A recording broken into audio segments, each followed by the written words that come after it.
नमस्कार दोस्तों, कैसे हैं आप। मैं डॉक्टर भुवनेश्वर दीक्षित, आप देख रहे हैं लोक दर्शक। लोक दर्शक में मित्रों आपका स्वागत है। उम्मीद है कि आप सभी लोग अपने परिवार में कुशल मंगल से होंगे। कल वीडियो शूट की थी, काफ़ी लोगों ने देखी। कल शाम तक ही 4-5 हज़ार लोगों ने वो देखी है और सब्सक्राइब भी लोगों ने किया है और कुछ लोगों ने उसे शेयर भी किया है। जैसा कि लोगों ने, जो हमारे व्यूवर्स हैं, उन्होंने फ़ोन पर मुझे बताया कि उनको किसी ग्रुप से मिली है। उन सभी का जिन्होंने इस वीडियो को देखा है और लोक दर्शक को सहयोग कर रहे हैं, उन सब का लोक दर्शक की ओर से मैं हृदय से आभारी हूँ। आपको बहुत बहुत धन्यवाद। इस वीडियो को देख करके कुछ हमारे कार्ड धारक, उनके कुछ कमेंट्स आए और उन्होंने कहा कि हम बाहर मजदूरी करते हैं और हमारी ई-केवाईसी के बारे में बताइए कि यदि ई-केवाईसी नहीं हुई क्या हमारा राशन कार्ड कट जाएगा और हम राशन से वंचित हो जाएंगे। इस मैटर पर कोटेदारों को भी ध्यान देना चाहिए, क्योंकि ई-केवाईसी की जिम्मेदारी राज्य सरकार ने कोटेदारों को दी है, तो कोटेदारों को भी इस संबंध में जानकारी होनी आवश्यक है।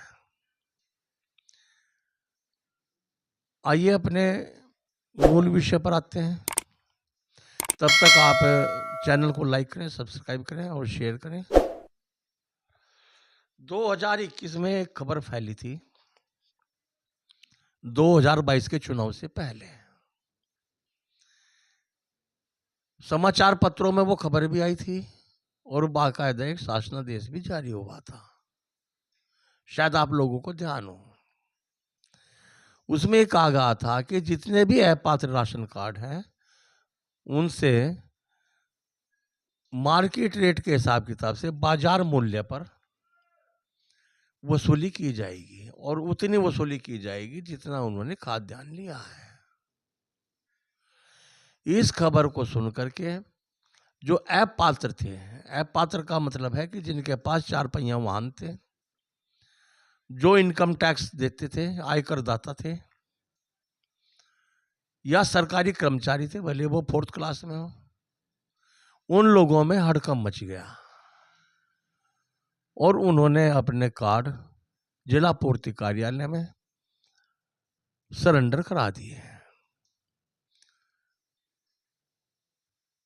उसमें उन लोगों ने ईर्ष्यावश दूसरे लोगों को भी प्रेरित किया। कुछ लोग भागे हुए राशन विक्रेताओं के पास गए, तो वो उन्होंने शायद समझाया हो, हमने तो समझाया था। हमारे पास भी कुछ आदमी आए थे कि भाई जो पात्र हैं उन्हें सरेंडर करने की आवश्यकता नहीं है, जो अपात्र हैं उनकी इच्छा है कि वे करें या ना करें। करेंगे तो वसूली से बच जाएंगे, नहीं करेंगे तो वसूली होगी। यदि आपको वसूली देनी है तो सरेंडर ना कराओ, और यदि बचना है तो सरेंडर करा दो। तो इस सूचना के आधार पर लाखों राशन कार्ड निरस्त हुए, सबने सरेंडर कर दिए। अब ये दोबारा फिर ई-केवाईसी का मामला चला है, जिसमें भ्रम की स्थिति फैली हुई है कि ई-केवाईसी यदि किसी की नहीं हुई तो उनके राशन कार्ड निरस्त हो जाएंगे। सबसे पहले तो बात है कि जो सरकार डाटा भेज रही है आयकर दाताओं का, वो त्रुटिपूर्ण है। उसमें जो आयकर दाता नहीं है उनके नाम है, यानी कि जो अपात्र हैं उनको तो, जो अपात्र हैं उन्हें तो पात्र दिखा रखा है और जो पात्र है उनको अपात्र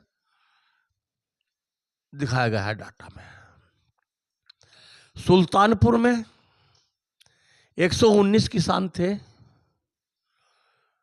उनके नाम पर फर्जी खाता खुलवा दिया गया, उनकी फर्जी खतौनी बना दी और लाखों क्विंटल गेहूं खरीद लिया,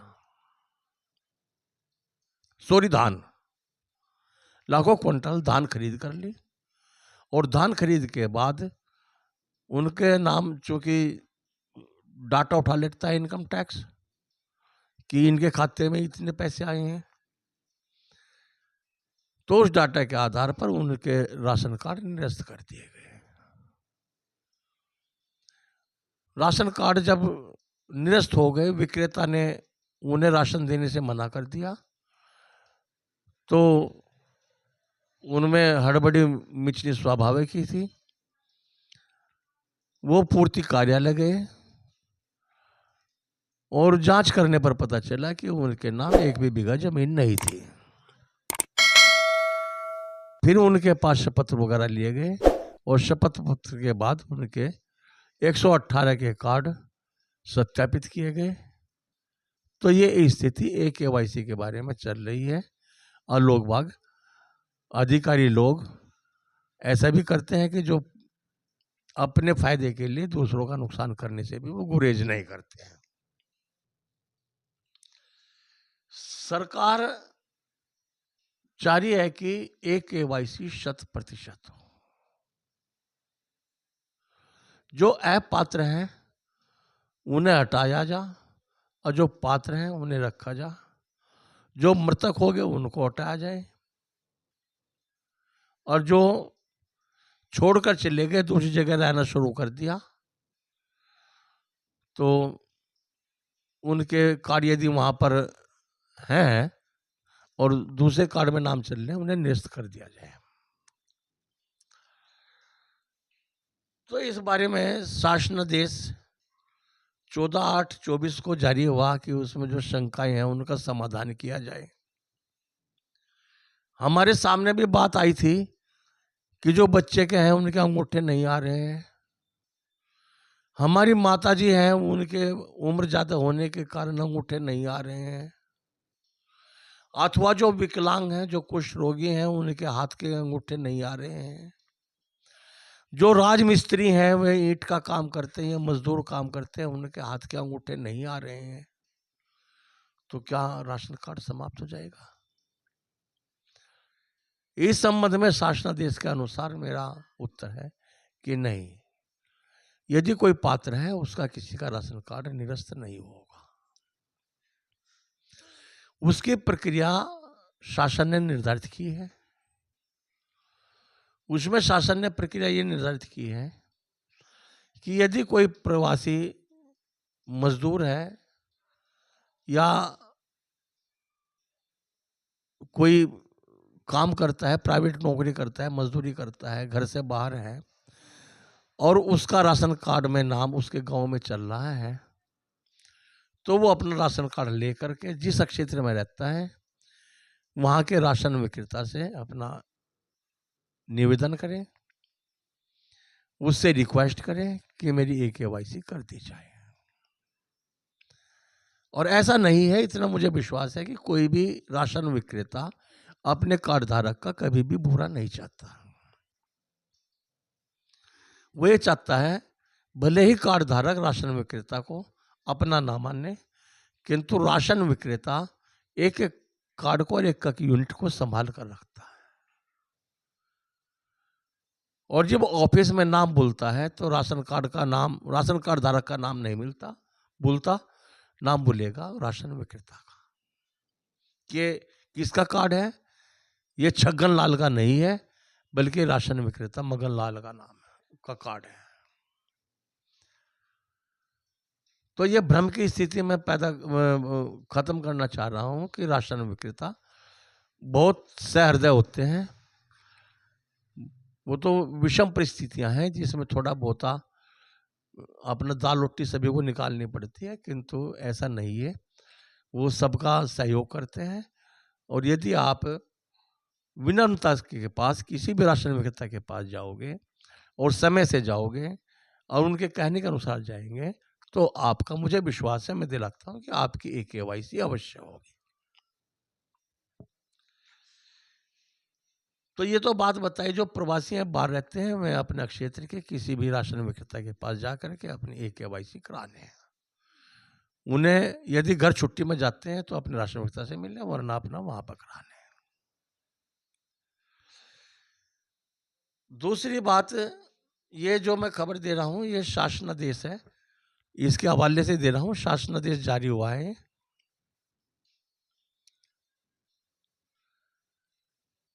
अब बात आती है कि जिनके अंगूठे नहीं आते, उसमें 4 बार प्रयास करने होंगे। 3 बार तो आपको अंगूठा लगाना होगा। एक अंगूठा लगा दिया, फिर दूसरी उंगली लगा दी, फिर तीसरी लगा दी, दूसरे हाथ की लगा दी। 3 बार का ये प्रयास होगा। यदि 3 बार में आपका अंगूठा नहीं आता है तो आपकी आंखें, जो आपका रेटिना है उसकी मशीन है, वो ली जाएगी। यदि उसमें भी KYC विफल रहती है तो उसमें भी घबराने की आवश्यकता नहीं है। उसमें फिर आपको मौका दिया जाएगा, फिर दोबारा फिर समय निकाल करके आप राशन विक्रेता के पास जा सकते हैं, और वो राशन विक्रेता फिर दोबारा प्रयास करेगा। यदि किसी भी वजह से कोई भी प्रयास सभी विफल होते हैं तो तब भी घबराने की आवश्यकता नहीं है। इसमें आपको अपना मोबाइल नंबर साथ रखना है, ये ध्यान रखने वाली बात है। और जिन कार्ड धारकों के आधार कार्ड अपडेट नहीं हुए, कहने का मतलब है कि 2-4 साल पुराने हैं, वे अपने आधार कार्ड अपडेट करा लें। हालांकि आधार सेंटर पर बहुत ज़्यादा भीड़ लगी हुई है, अफरा तफरी मची हुई है, फिर भी चूंकि ये इलेक्ट्रॉनिक्स प्रक्रिया है, यदि इसमें थोड़ी सी भी त्रुटि होगी तो आपकी वो कंप्यूटर नहीं उठाएगा।